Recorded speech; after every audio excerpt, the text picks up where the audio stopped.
Bella raga, ciao a tutti del Comendone veneziano. Adesso purtroppo sono in condizioni abbastanza pallose, nel senso tosse e raffreddore incredibili, veramente in sto periodo c'è in giro di tutto, quindi devo accettare e basta. Si va a lavoro lo stesso, si registra lo stesso, però si bestemmia in polacco antico. Allora ragazzi, purtroppo siamo qua per una notizia un po' meravigliosa.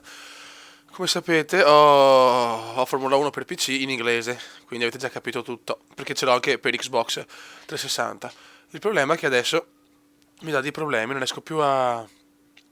Da quando ho fatto un aggiornamento sui driver così, scusate, non mi va più proprio col fatto che è in inglese e probabilmente se c'è qualche conflitto o qualcosa non mi si apre più. Adesso proverò a vedere un'altra versione e se no non posso continuare il campionato con Rosbif. Veramente purtroppo lo so bene di tutti i miei giochi sono in italiano, però è chiaro che se l'ho già comprato per una piattaforma magari è meglio averlo in inglese per un'altra.